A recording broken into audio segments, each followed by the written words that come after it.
एक बार की बात है, एक बार एक अध्यापक एक संपन्न परिवार के शिष्य के साथ कहीं जा रहे थे। तो उस शिष्य को कुछ मजाक सूझी क्योंकि उसको रास्ते में किसी गरीब मजदूर के जूते दिखाई दिए।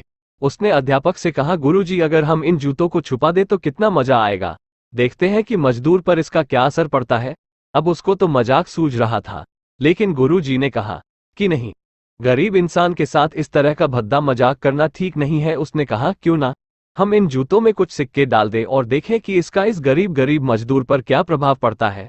उन्होंने ऐसा ही किया। जैसे ही मजदूर अपना काम करके लौटा और उसने एक पाँव अपने जूते में डाला तो उसको कुछ कठोर सा महसूस हुआ। उसने अंदर हाथ डाला तो उसको कुछ सिक्के दिखाई दिए। वो थोड़ा आश्चर्य में पड़ गया, आसपास किसी को देखा तो कोई भी दिखाई नहीं दिया।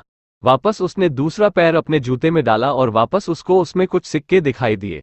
अब दोनों जूतों के सिक्कों को उसने अपने हाथों में रखा और प्रभु की तरफ इशारा किया, है प्रभु, पता नहीं किस भले मानुष ने ये सिक्के मेरे जूतों में छुपाए हैं, लेकिन जिसने भी छुपाए हैं उसको मेरी दुआ है ताकि इन पैसों से मैं अपने बच्चों और पत्नी के लिए कुछ खाना और दवाइयां ला सकूंगा। और इतना बोलकर वो चला गया।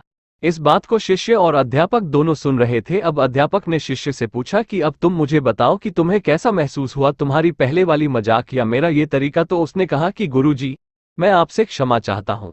अब मुझे समझ आ गया है कि सच्ची खुशी किस चीज में है। जब हम किसी की मजाक उड़ाते हैं तो हमें कुछ पल का आनंद मिलता है, लेकिन इससे हमें बद्दुआ मिलती है। लेकिन अगर हम किसी की मुश्किल परिस्थिति में मदद करते हैं और जिसकी भी हम मदद करते हैं उसको भी नहीं पता कि हमने उसकी मदद की है, लेकिन अंदर ही अंदर हमें पता है कि हमने उस इंसान की मदद की है, यही सच्ची खुशी है। जब हम दूसरों को खुशी देते हैं तो हमें सच्ची खुशी मिलती है।